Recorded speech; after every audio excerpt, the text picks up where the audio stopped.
आपके बेहतर जीवन की कामना करती है। अंक के मेरा 99 90 28 28 19 मेरा नंबर है।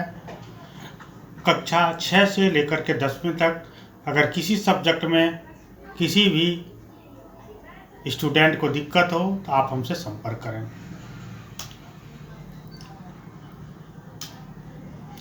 क्लास 10 कक्षा 10वीं ऑल क्वेश्चन एंड आंसर अध्याय 3 इतिहास सामाजिक अध्ययन।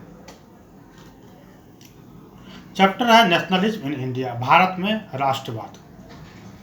आइए सभी प्रश्नोत्तर को देखते हैं। पहला क्वेश्चन है एक्सप्लेन, स्पष्ट करें।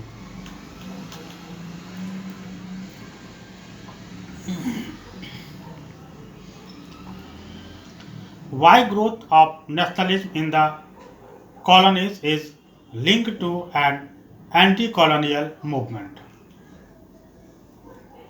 उपनिवेशों में राष्ट्रवाद के उदय की प्रक्रिया उपनिवेशवाद विरोधी आंदोलन से जुड़ी हुई क्यों थी? Answer,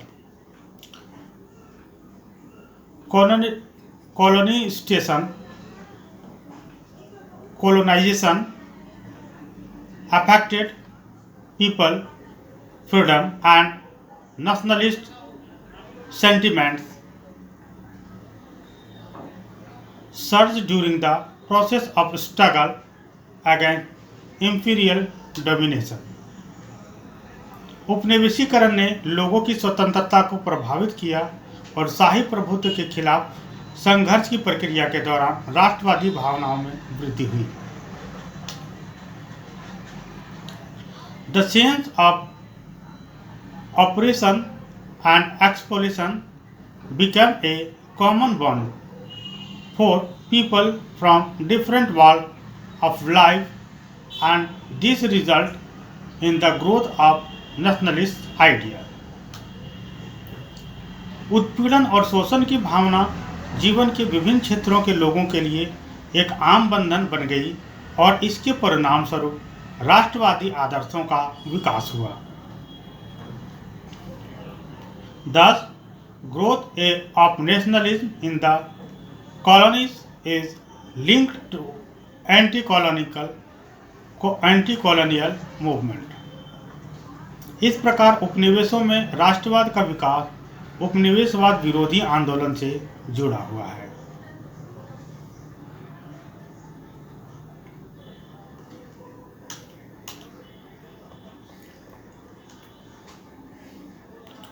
How the First World War helped in the growth of national movement in India?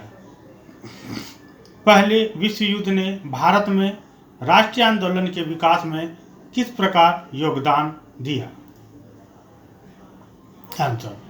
During the First World War, the British Army conducted forced recruitment from rural area in India. प्रथम विश्व युद्ध के दौरान British सेना ने भारत के ग्रामीण क्षेत्रों से जबरन भर्ती की। To finance the defence expenditure, high customs duty and income tax were imposed. रक्षा व्यय को वित्त पोषित करने के लिए उच्च सीमा शुल्क और आयकर लगाए गए। Also during 1980 to 19 and 1920 to 21, crop failed in many parts of India, thereby resulting in acute food shortage. 1918 से 19 और 1920 से केस के दौरान भारत के कई हिस्सों में फसलें खराब हो गई, जिसके परिणाम स्वरूप भोजन की भारी कमी हो गई। All this caused extensive anger and opposition against the British colonial rule, and the national movement of India headed towards a stronger, more definitive direction. इसके अलावा इस सब के कारण ब्रिटिश औपनिवेशिक शासन के खिलाफ व्यापक गुस्सा और विरोध हुआ और भारत का राष्ट्रीय आंदोलन एक मजबूत, अधिक निश्चित दिशा की ओर बढ़ गया।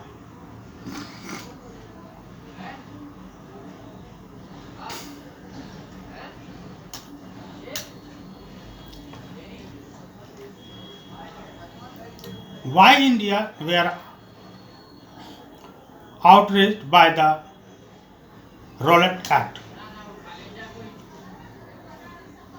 भारत के लोग रॉलेट एक्ट के विरोध में क्यों थे? Answer: the Rowlatt act was passed hurriedly through the Imperial Legislative Council despite opposition from Indian members. Rowlatt act को भारतीय सदस्यों के विरोध के बावजूद इंपीरियल लेजिस्लेटिव काउंसिल के माध्यम से जल्दबाजी में पारित किया गया। It gave the government autocratic power to repress political activities besides allowing it to detain political prisoners without a trial for 2 years. इससे ने सरकार को राजनीतिक गतिविधियों को दबाने की निरंकुश शक्तियां प्रदान की। इसके अलावा राजनीतिक कैदियों को बिना किसी मुकदमे के 2 साल तक हिरासत में रखने की अनुमति भी दी।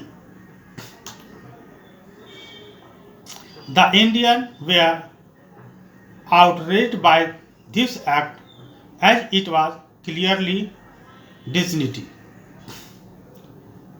undemocratic and oppressive and hurt national sentiments, and भारतीय इस कृत्य से क्रोधित थे क्योंकि यह स्पष्ट रूप से लोकतांत्रिक और दमनकारी था और राष्ट्रीय भावनाओं को और गरिमा को ठेस पहुंचाता था।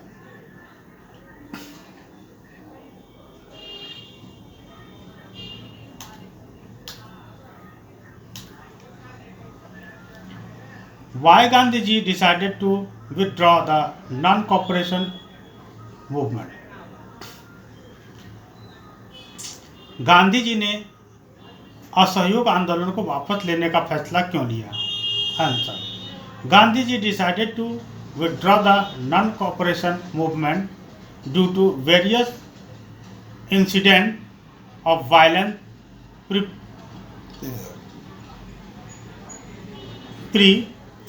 perpetrated by the masses, especially the Chauri Chaura incident in 1922, where the people clashed with the police, setting a police station on fire. Gandhi ji ने जनता द्वारा की गई हिंसा के विभिन्न घटनाओं के कारण असहयोग आंदोलन को वापस लेने का निर्णय लिया। विशेष रूप से 1922 में चौरी चौरा की घटना जहां लोग पुलिस के साथ भिड़ गए और एक पुलिस स्टेशन में आग लगा दी।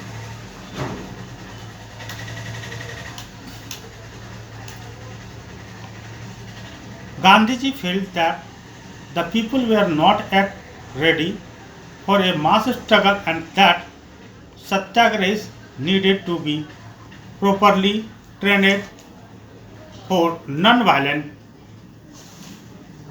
demonstration. गांधी जी ने महसूस किया कि लोग अभी भी बड़े पैमाने पर संघर्ष के लिए तैयार नहीं थे और अहिंसात्मक प्रदर्शन के लिए सत्याग्रहियों को उचित रूप से प्रशिक्षित करने की आवश्यकता थी।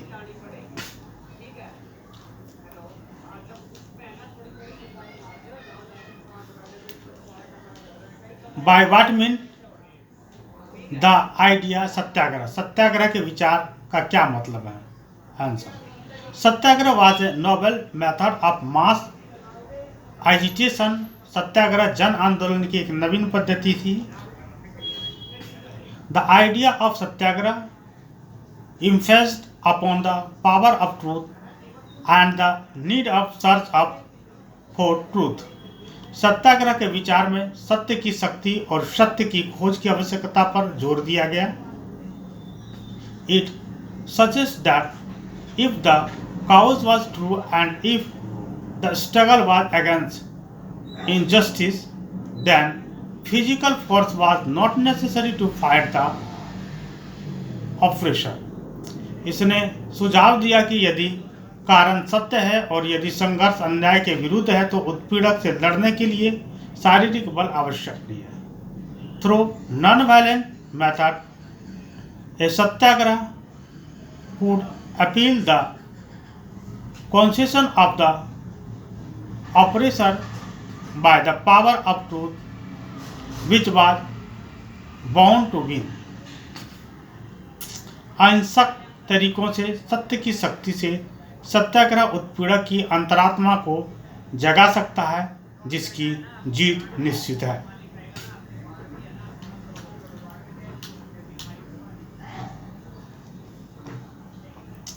Right A newspaper report on. निम्नलिखित पर अखबार के लिए रिपोर्ट लिखें। द जालियांवाला बाग मस्कर, जालियांवाला बाग हत्याकांड।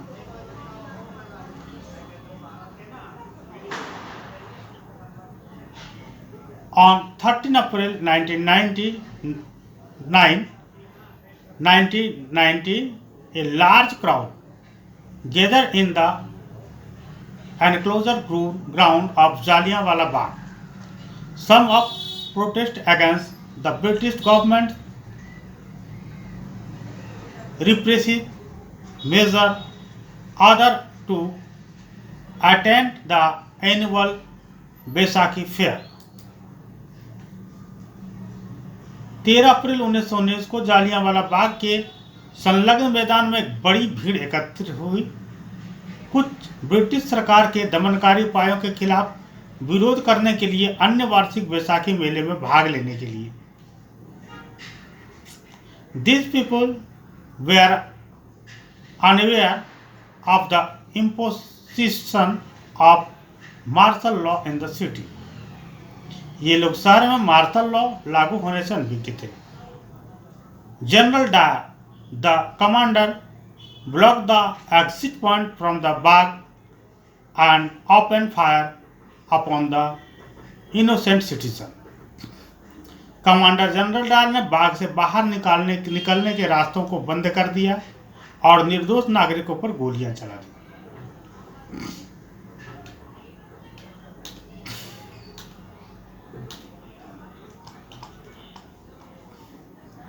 Dyer's intention was produce a moral effect and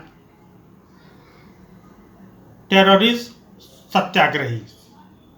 Dyer का इरादा नैतिक प्रभाव पैदा करना और सत्याग्रहियों को आतंकित करना था।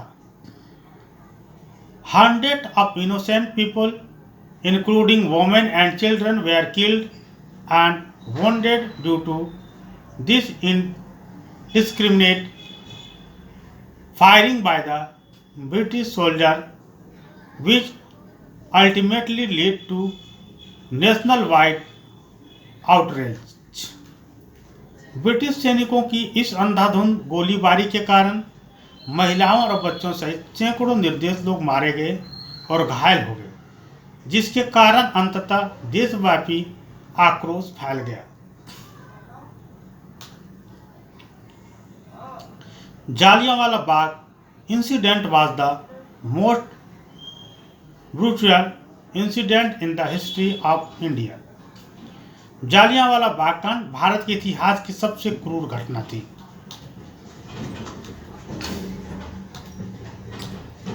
The Simon commission.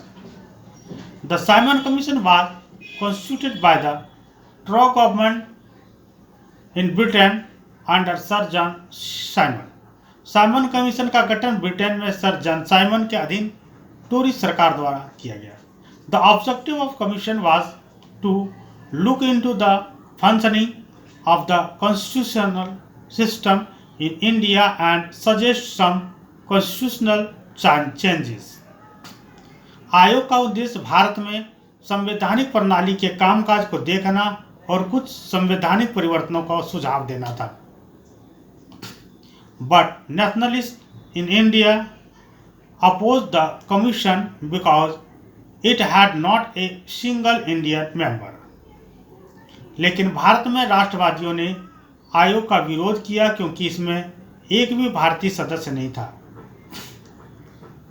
Therefore, when the Simon Commission arrived in India in 1928, it was greeted with the slogan "Go back Simon"।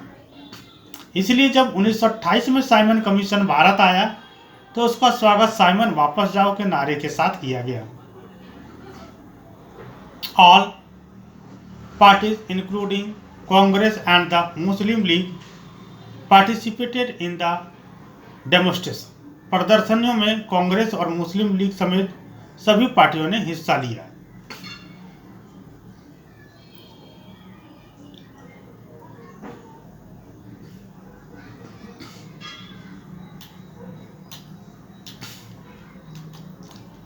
Compare the image of Bharat Mata in the chapter with the image of Germany in chapter 1।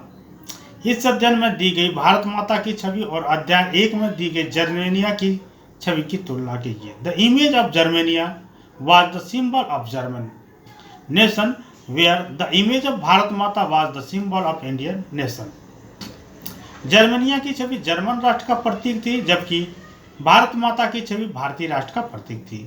Both image inspired nationalist who work very hard to unify their respective countries and to attain a liberal nation. दोनों छवियों ने उन राष्ट्रव्यापियों को प्रेरित किया जिन्होंने अपने अपने देशों को एकजुट करने और एक उदार राष्ट्र प्राप्त करने के लिए बहुत बड़ी मेहनत की। द इमेज ऑफ भारत माता is different from that of Germania in the sense that former reflect the religious basis of its making। Bharat माता की छवि जर्मनिया से इस अर्थ में भिन्न है कि पूर्व इसके निर्माण के धार्मिक आधार को दर्शाता है।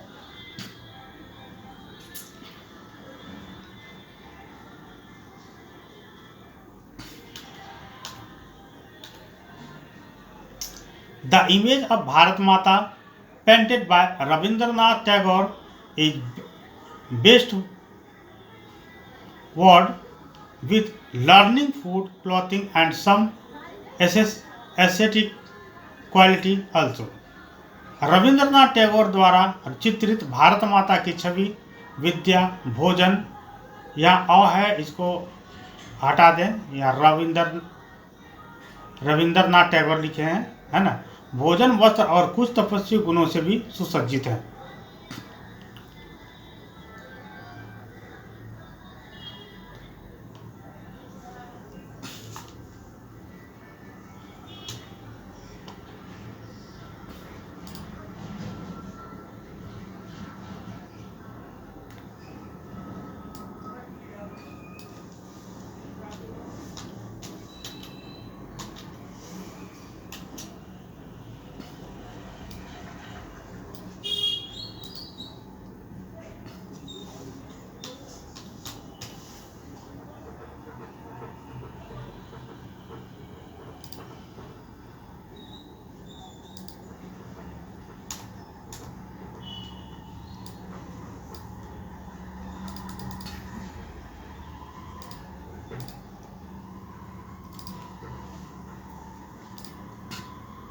Now, the image of Bharat Mata painted by Rabindranath Tagore is best word with learning, food, clothing and some aesthetic quality also। Rabindranath Tagore द्वारा चित्रित भारत माता की छवि विद्या, भोजन, वस्त्र और कुछ तपस्वी गुणों से भी सुसज्जित है। Another painting of Bharat Mata in which we find Mata holding Trishul and standing beside a lion and elephant, symbol of power and authority। Bharat माता की एक और पेंटिंग जिसमें हम भारत माता को त्रिशूल पकड़े हुए और एक शेर और एक हाथी के साथ खड़े पाते हैं, जो शक्ति और अधिकार का प्रतीक है। This image appears to be more akin to the image of Germania where she holds a sword and shield। यह छवि जर्मेनिया की छवि के समान प्रतीत होती है, जहां वह तलवार और ढाल रखती है। यहाँ देख रहे हैं दो छवि, या भारत माता जो शेर और हाथी के साथ हाथ में त्रिशूल लिए खड़ी है, वहीं जर्मेनिया की छवि है जो ढाल और तलवार लिए खड़ी है। इसलिए दोनों में काफी समानता है।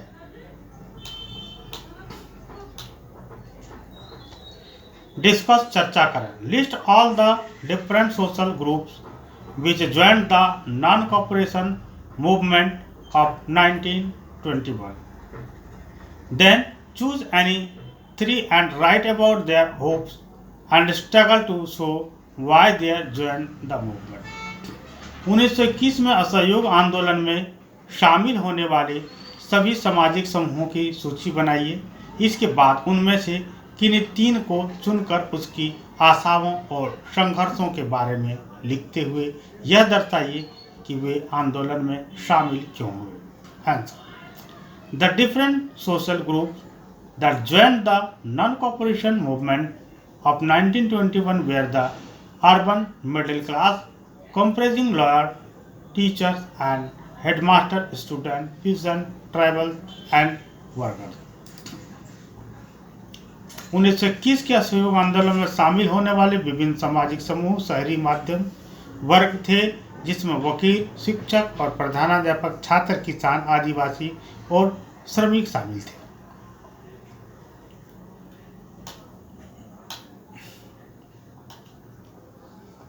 The middle class joined the movement because the boycott of foreign goods would make the sale of their textile and handloom go up.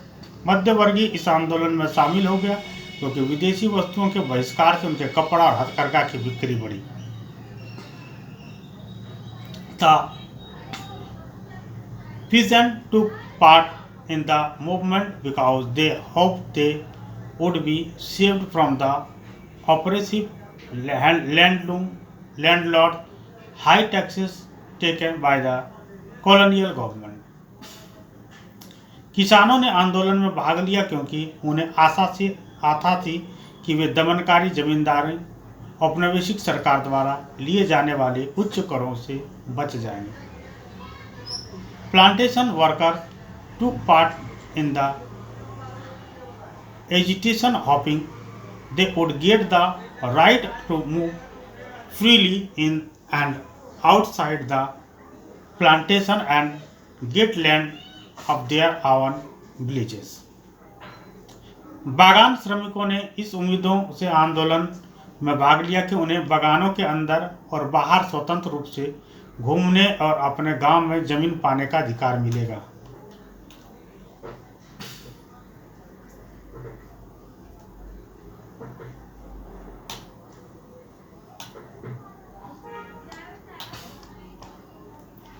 Discuss the Salt March to make clear why it was an effective symbol of resistance against colonialism.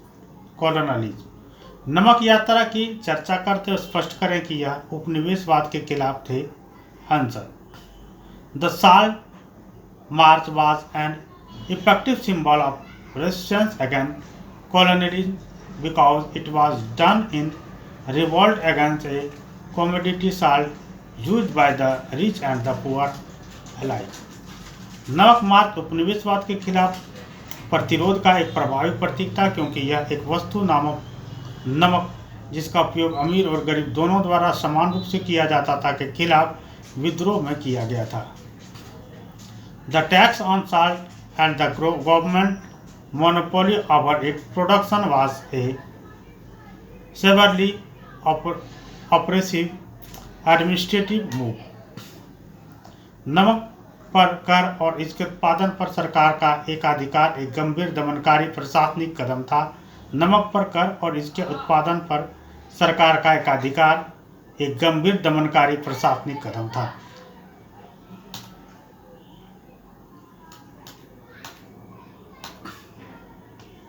The Salt March was effective also because Gandhiji met a large number of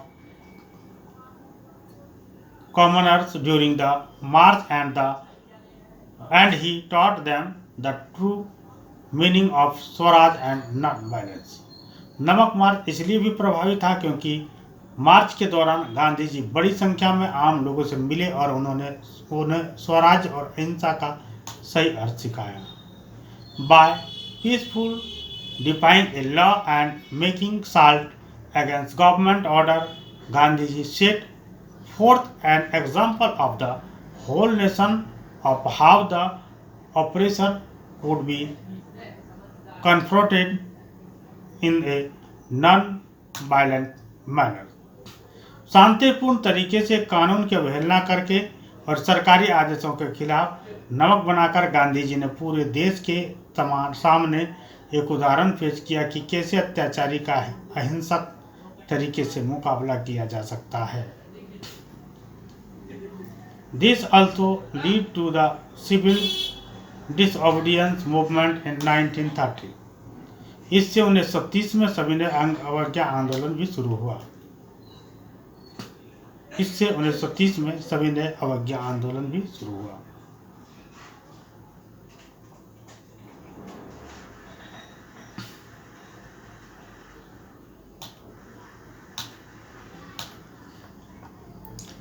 Imagine you are a woman participating in the civil disobedience movement. Explain what the experience meant to your life. कल्पना कीजिए कि आप civil नाफरमानी आंदोलन में हिस्सा लेने वाली महिला. बताइए किस अनुभव का आपके जीवन पर क्या अर्थ होता है. Answer. A woman participating in the civil disobedience movement. The main work was doing in civil disobedience movement was to boycott foreign clothes and picket liquor shop. सविनय अवज्ञा आंदोलन में भाग लेने वाली एक महिला सविनय अवज्ञा आंदोलन में जो मुख्य काम कर रही थी वह विदेशी कपड़ों का बहिष्कार करना और शराब की दुकानों पर धरना देना था. This led to breaking of revenue source of Britisher. I had to do service for the journey satyagrahis when they got attacked, including women and children, in brutal repression done by British force. इससे अंग्रेजों के राजस्व स्रोत टूट गए. मुझे British सेना द्वारा किए गए क्रूर दमन के में घायल सत्याग्रहियों जिनमें महिलाएं और बच्चे भी शामिल थे की सेवा करनी पड़ी. Many women went to jail as well and so was I, but participation of women was mostly from high castes and rich families. कई महिलाएं भी जेल गई और मैं भी, लेकिन महिलाओं को की भागीदारी ज़्यादातर उच्च जाति और अमीर परिवारों में से थी. I met national leaders like Sarojini Naidu and learned the concept of national service as a sacred duty. मैं सरोजिनी नायडू जैसे राष्ट्र नेताओं से मिला और एक पवित्र कर्तव्य के रूप में राष्ट्र सेवा की अवधारणा सीखी.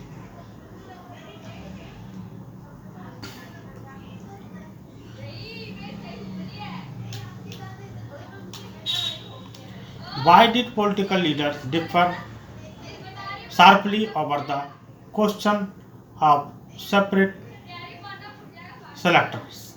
राजनीतिक नेता पृथक निर्वाचिका के सवाल पर क्यों बटे हुए थे. Answer. Political leaders differed sharply over the question of separate electorates because of difference in opinion. अलग अलग निर्वाचक क्षेत्रों के प्रश्न पर राजनीतिक नेताओं में मतभेद के कारण तीव्र मतभेद थे.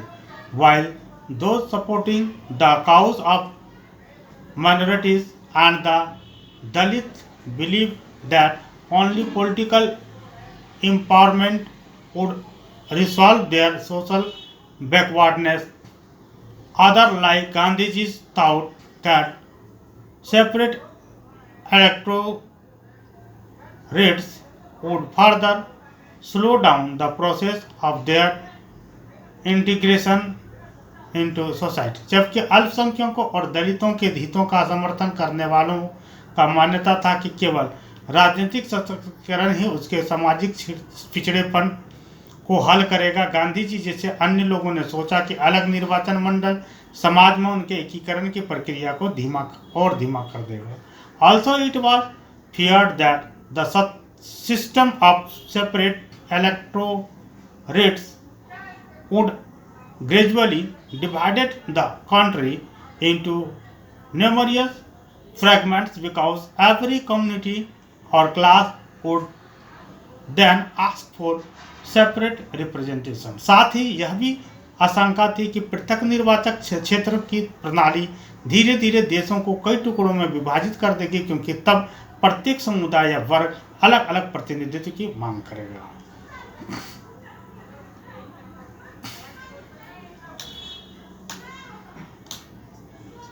इस प्रकार से ये चैप्टर समाप्त हुआ।